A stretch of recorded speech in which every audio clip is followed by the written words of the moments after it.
Hey math fans, in the last video we talked about conditional probability and we derived some cool properties, one of which is that if you have an event A and you have a series of mutually exclusive events B1 through Bk, well then the probability of A can be written as the sum of conditional probabilities multiplied by the probability of each B sub k.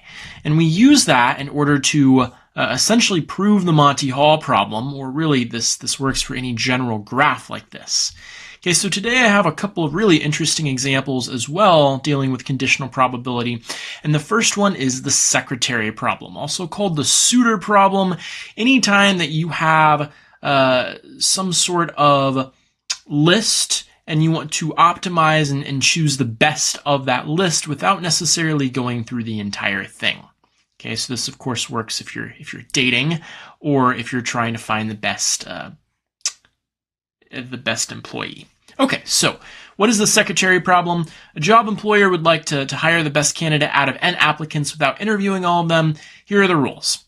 Number one, there is one position to fill out of n applicants, okay, where n is told to you in advance. Number two, there is some kind of objective ranking of the n candidates. If you did perhaps interview all n, then there would be a way to pick who's number one, who's number two, and so on and so forth. And number three, and perhaps the most important, the applicants are interviewed at random, and after each interview, the candidate will either be rejected or they will be tentatively accepted if they are better than all previous candidates. Okay, so if you're interviewing, maybe the first one, and then you interview the next candidate, if that candidate is worse than the first one, then they just get rejected on the spot. But if they're better, then the first one is only tentatively accepted and then they're rejected. Okay, and then you just keep doing this procedure. Okay, so that's kind of the idea. Now, how do we solve the secretary problem? Well, I'm just going to go ahead and give you the algorithm. And we're going to mathematically figure out what the probability of success is. Okay, so here's the algorithm. Here's the algorithm for success. Now, you're going to have to stick with me here because this is going to seem a bit strange.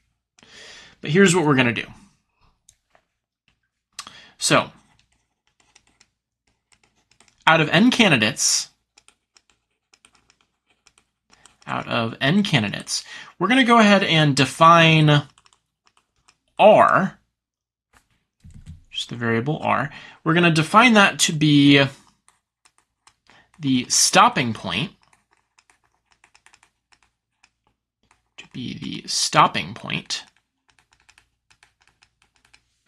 for the interviews. We said we weren't going to interview all n of them, so R is just kind of the threshold. That's where we call it quits. So if maybe capital M is the best candidate out of the first R-1 candidates,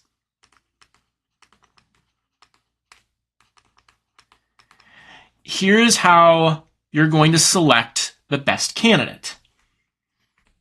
Ready? So, the employer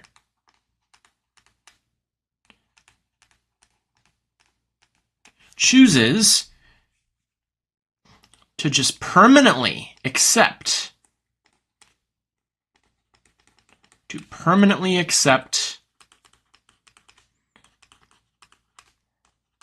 the next candidate beyond that threshold R. The next candidate better than what we've called capital M. Okay. So you're going to have a lot of candidates come in, right? Doesn't really matter. You're going to pick some sort of threshold, which we'll call R. Out of the R-1 candidates, you're going to figure out what the best candidate is. You're going to interview and then reject or tentatively accept.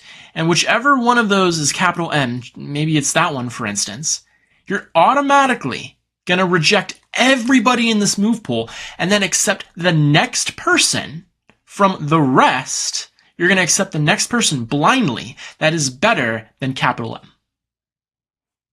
Okay, so I'm not really going to go into why this algorithm is the best. Okay, that's an entirely different field of mathematics. But given this algorithm, we want to find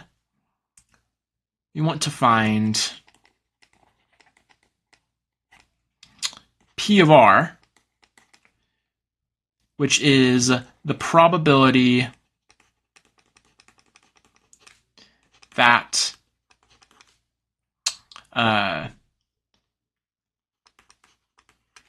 the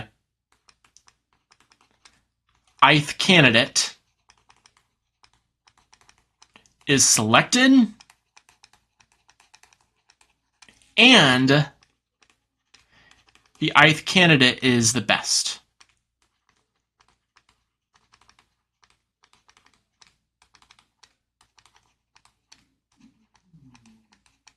Okay, we want that to happen for as many i's between 1 and n. It's not going to happen for all of them, but it should happen for the most of them. Okay, so this is kind of our first instance of a probability function. Okay, P of R is going to be a function that will depend on whatever that threshold is. Okay, now what I've laid out before you is a little complicated, probably more complicated than anything that we've experienced so far. And the best way to deal with something complicated is to get your hands dirty. So we're actually going to do a couple of trials just to get our hands wet. Okay, so let's consider n equals 2. This is a trivial case, but it's still important to go through. Okay, so if you have two candidates, there are only two possibilities for those two candidates as far as ranking goes. This one could be number 1 and this one could be number 2. Or this one could be number 2 and this one could be number 1. Now we still have to select R. Okay, what's that threshold? Well,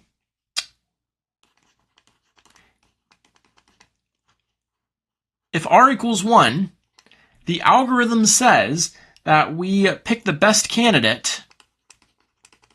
We pick the best candidate by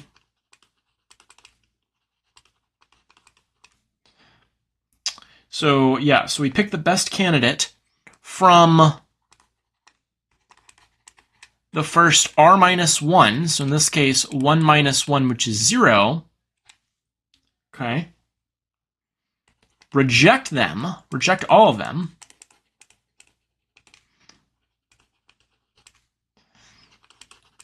and then pick the next one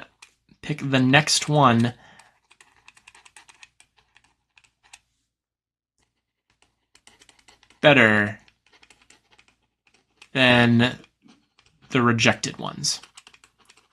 I know I'm writing all of this out and it's a little tedious, but hopefully I only have to do this for like one of them. Okay, so again, what does that mean? Well, again, we're going to select the best candidate from the first 0. We're going to reject 0, and we're just going to pick the one that is automatically better than all the rejected ones. Well, since we didn't reject anything is better than nothing, so we're either going to choose this one and then we have to accept them, or we have to accept this one. And only one of those cases yields a success. Okay? So in this case, the probability of success is 1 over 2. Because out of these two outcomes, clearly accepting anyone is better than accepting nobody. So we only got a success. So this was a success, and this was a fail. So probability of success was 1 over 2. Okay. If R equals 2, then again, I'm only going to write this out once. We pick the best from the first, 2 minus 1, which is 1. We automatically reject them and then pick the next one better than the rejected ones. Okay, well, what's the probability of success in this case? Maybe I'll do this in a different color. Okay, so r equals 2 right here.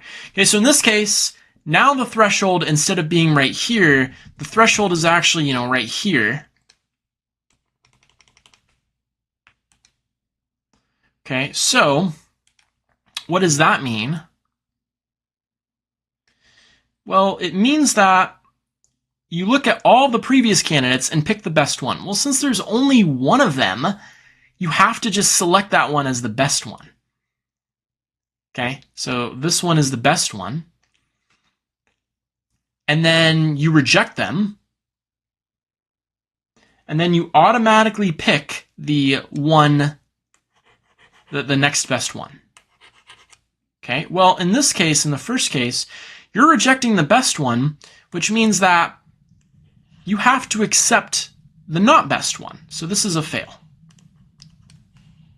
In the second case, you are tentatively accepting not the best one, which is good.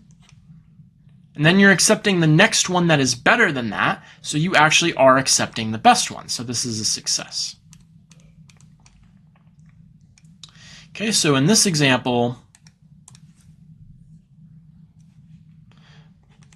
probability of success is also 1/2. Right?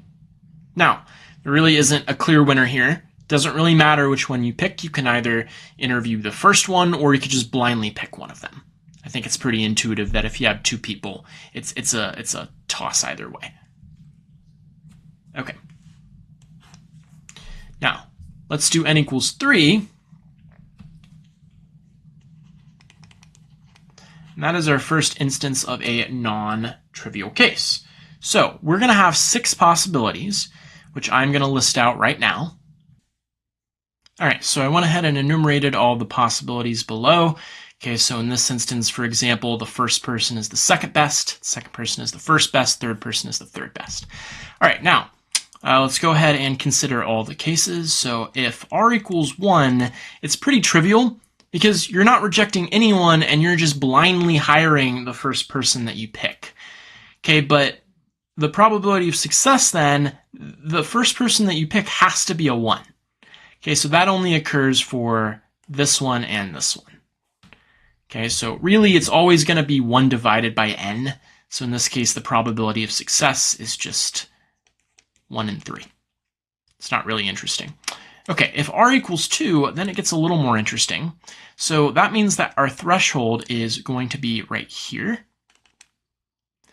So we're going to pick the best candidate out of the first 1 candidate. That means that we just have to tentatively accept each of these. Okay, and we're going to reject them.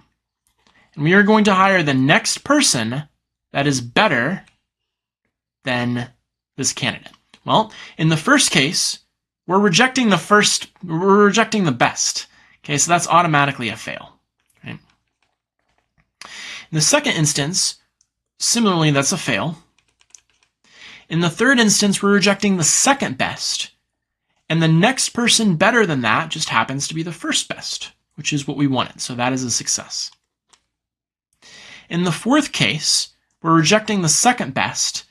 So we're looking at this guy and thinking, he's not better than the second best. So we move on to the next person, which should be a 1, by the way. And we accept them. And since the person we ended up accepting was the best, that is also a success. Okay, now this fifth case right here, we reject the third best person. We look at the next one better than that, and that is the first best. Well, since they're number 1, then that is also a success. But the last one is interesting. The last one, we reject the third best, and the next person better than the third best is the second best. But that's a fail because we didn't pick the best candidate. So that is also a fail. Okay, so how many times did we succeed in that instance? Well, better than if r is equal to 1, better than just blindly picking the first person. Okay, so p of r in this case is 3 out of 6, or 1/2. Okay. Let's do if r equals 3. So I'm going to similarly enumerate everybody. Okay, and let's go ahead and do that. This is a 1. Okay, so let's figure out what r equals 3 means. Okay, well, the threshold is going to be right here. Okay, and we're going to pick the best candidate from everyone to the left of this dashed line. Okay, so in this case, it's going to be that one, that one, that one, that one, that one, and that one. And now we're going to reject all of them and accept the person, the next best person. Okay, so in this instance, we reject 1, so we already know that's going to be a fail. In this instance, similarly a fail. In this instance, similarly a fail. Okay.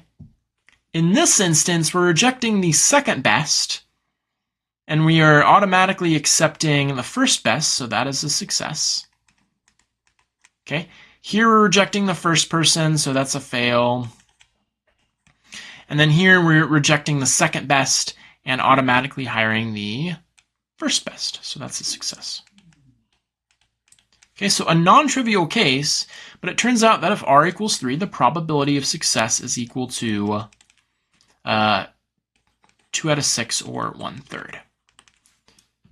Okay, so the answer, there is an answer here.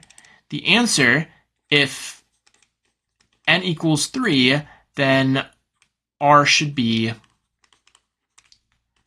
2, because that gave us the greatest probability of success. Okay? Now, in order to let you get your hands dirty just a little bit more, I have an exercise for you. So exercise. Find the optimal choice for r if n is equal to 4. Okay, so this is going to give us 4 factorial, or 24 different possible rankings of everybody, and just go ahead and go through the list. Yeah, it'll take you a little bit, but I don't think it took me any more than like 10 minutes or so. Might take you 15, but I'm just going to give you the answer as well before we actually start on the probability stuff. The answer, well, if r equals 1, I got P of r to be 1/4. If r is equal to 2, I got P of r to be 11/24. If r is equal to 3, P of r is 10/24. And if r is equal to 4, then P of r is 1/4. Okay? So clearly, this one is the winner, winner, chicken dinner. But by a very, very slim margin, and in fact, a more slim margin than in this instance, right? Okay. Now, after you've gotten your hands dirty, which I encourage you to pause the video and do that before you're watching this section, how do we actually do this problem? How do we find the best r? So, question, okay, so how do we do this? How do we do this for arbitrary n? And the answer, you might have guessed, is going to involve conditional probability. Okay, so I'm going to go ahead and sketch kind of, the situation. We have all these candidates that are going to be kind of ranked. Okay, and at some point, we're going to put in some sort of threshold where these are going to be the first r-1 candidates, and this is the rth candidate. Okay, and there's going to be some sort of ranking of them as well.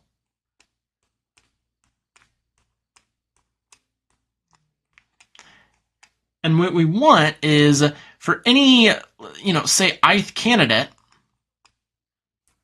I already explained exactly what a success is defined as, right? So the success is that the ith candidate is selected and the ith candidate is the best. So if you're selecting someone and they're the best, then you win. So you want that to happen as often as possible. Okay? So that means that the probability of success, I can just write it out, that is going to be the sum from I equals 1 to n of basically the probability that the applicant I selected and applicant I is best.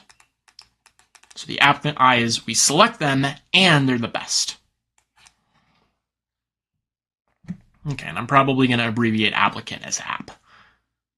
Okay, so we have to do this individually for each I and then sum all that up and find the best one. Okay. Now, recall that the probability of A and B was the same as the probability of A given B times the probability of B. Right? If you divide both sides by the probability of B, then you get the definition of conditional probability. Okay, so I can rewrite this in a much more user-friendly way as still the sum from I equals 1 to n of the probability that the applicant I is selected given that the applicant I is the best times the probability that applicant I is the best. Okay? Okay.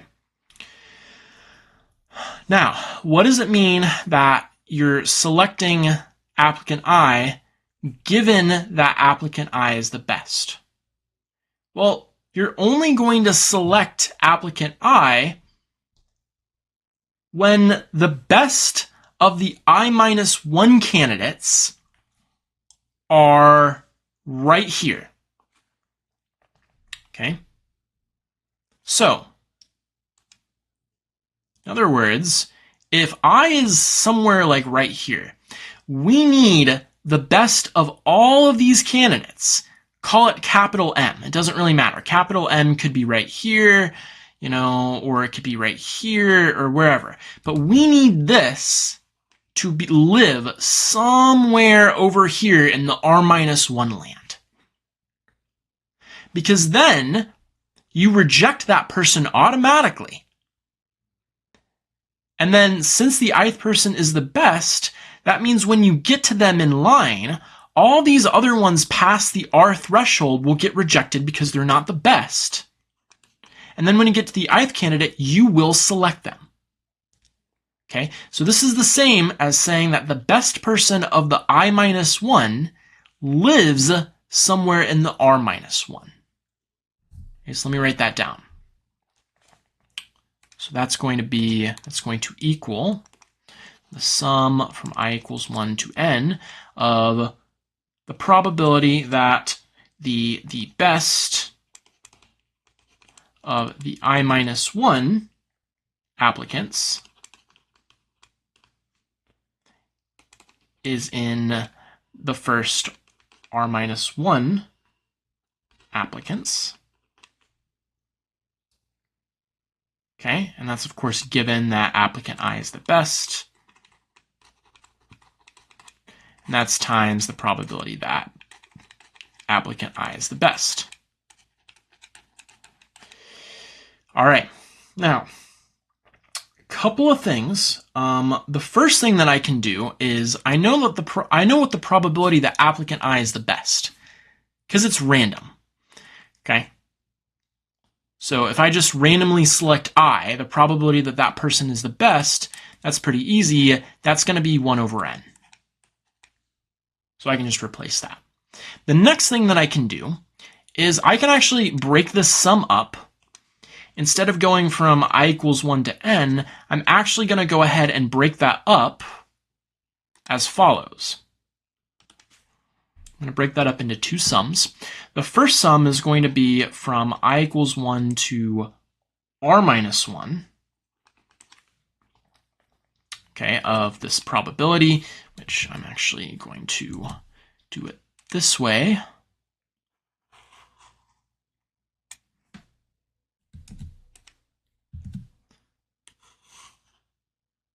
Okay, and that's, of course, times the 1 over n that we just got. Okay, plus, now I'm going to have the sum from I equals r to n of, well, the same thing.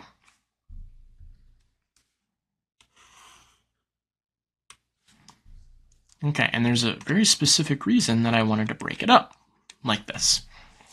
Okay, so we have the sum that we've broken up into I equals 1 to r minus 1, and then from r to n, but one of these terms can be reduced down to 0. Can you guess which one? You should pause the video and think about it. Okay, so the answer is this one is going to turn out to be 0. And the reason is, if applicant I is the best, what are the chances that the best of the I minus 1 applicants is going to be in the r minus 1 applicants when I is actually from 1 to r minus 1? So what does that mean? Well, that means that suppose that, maybe this person is the ith candidate, and what's the probability that the best of these guys is going to live somewhere over here? And the answer is 0, because I is going to live somewhere over here, and I is the best. So from 1 to r minus 1, I equals 1 to r minus 1, I is actually going to live in here. It's going to be in here, so you are rejecting the best. So that probability needs to be 0 because you're not counting it towards a success at all.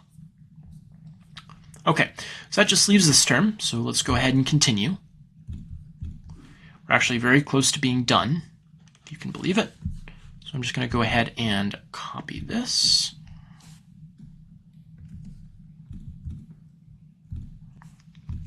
Alrighty. So what is the probability that the best of the I minus 1 applicants is in the R minus 1 applicants? Well, I'd like to refer you to kind of the definition of probability. So in this instance, this, fulfilled its usefulness. Clearly, if I is starting from R and going to N, we are kind of assuming that applicant I is the best in this case. So that's really kind of not needed. So assuming that applicant I is the best, what are the chances that the best of all the other applicants is in the R minus 1 applicants? Well, remember, probability is the number of ways something happens divided by the total number of outcomes. Okay, and the best of something, that's one person, out of R minus 1. Okay, so the answer is that this is going to be the sum from I equals R to N of, well, how many ways can the best of the I minus 1 applicants be in the R minus 1 applicants? Well, that can happen in R minus 1 ways. And there is a total of I minus 1 positions. Again, go back up to the picture right here. And I know it looks a little bit messy, so I'm going to have to maybe perhaps erase this. Okay, so yeah, so if this person is the ith best candidate, just think that through for a second. The best of all these previous candidates, I'm trying to fit them in here, and just think about how many different ways that can happen, and divide it by the total number of outcomes, and you'll pop up with that fraction. Okay, and this is, of course, times 1 over n. Okay, and then everything that doesn't depend on an I, namely this, can be pulled outside of the summation, and then we get that this is equal to just r minus 1 over n times the sum from I equals r to n of 1 over I minus 1. And that is our answer for the probability depending on r. You'll notice that that formula does have an r in it. Now, this is where I go off on a little bit of a tangent. If you look this up from different websites and sources, they will try to approximate this using logarithms and other stuff, and their arguments seem very hand-wavy. Nothing I have done, hopefully, throws anything under the rug. Everything I've done, hopefully, is very clear and logical. But if you start reading stuff from other sources, they will kind of show you this magic of defining the limit as n approaches infinity of this. Let's define it to be that, and then dt is that, and then, oh, I can write it as a definite integral. And just throw all this stuff under the rug. It's not rigorous, and I kind of deplore that kind of strategy. However, what I do not deplore is writing a computer program that can approximate this, which is exactly what I've done. So I'll see you over there in just a bit, and we'll kind of conclude this video. All right, here I am over at the Python emulator, and I wrote some code to kind of emulate the secretary problem. Okay, so the idea is that first we're going to do what's called import numpy. That's basically because I want to do something with Euler's constant. And then I took the exact same sum, and I just wrote it as a for loop. Okay. And I made some sort of array so that you can see what's happening. So the best way to do this is just to play it and see what happens. So it says to enter the number of applicants. So I think we did it for the n equals 4 case. So for the n equals 4 case, we get a bunch of data. And actually what I want to do is I want to go ahead and print the array for us. Yes. Okay, so let's do that. There we go. Okay, so I only printed the first, let's see, n minus 1. The nth component is going to be the same as the first component. It's still going to be 0.25, but you'll see that, you know, this is 1/4. This was the value 11 over 24. This was 10 over 24, and the last one was still 1/4. Okay, so the optimal r value is r equals 2, okay, because the second one is going to give you the greatest probability. And I went ahead and approximated the probability, but as you see from the error is like 20%, so that's not a good approximation for n equals 4. Okay, now let's go ahead and do it again. This time let's enter, say, 10 applicants. That's going to give us a lot of data, and in fact the data is getting a bit unruly at this point, so I'm just going to ignore those arrays. I have to comment them out. There we go. So for 10 applicants, the optimal r is r equals 4 this time, so it's not always r equals 2, and that occurs with probability about 40%. But this time the approximation, and I'll explain what the approximation is in a second, but that approximation gives a pretty good estimate considering it's only about, 0.08 off. Okay. Now, if you do it for, say, 100 applicants, that error becomes practically negligible. So as n increases, it looks like the error is approaching 0, which means that the probability that's actually computed, the correct answer, looks to be about the same as whatever this number is. Okay, well that number is actually none other than 1 divided by Euler's constant e, which you can see right here. Okay, and kind of the reason that that works is, again, beyond the scope of this class. It results in taking that Riemann sum and essentially putting it as a definite integral and then using a bunch of approximation methods. But yeah, so for large n, it does look like it's about 1 over e for the probability. Okay, so let me just do, say, 500, just to give you one last idea, and let's summarize the secretary problem. Okay, so the optimal r is 185. What that means is when you're interviewing 500 candidates, don't interview 500 candidates. Instead, save some money and interview about 185 of them, and then pick the best one out of those 185 and then reject all of them. Then you're going to select the next person that you encounter that is better than those 185 rejected applicants. That is the person that you will hire, and the probability of them actually ending up being the best is about 37%. Okay, so this applies to the secretary problem. It applies to blind suitors and dating. It really applies to any optimal choice problem. But this was the secretary problem, and I think that's a wrap for today. Thanks so much for watching. In the next video, we're going to finish out the section with one last example, and then move on to independence.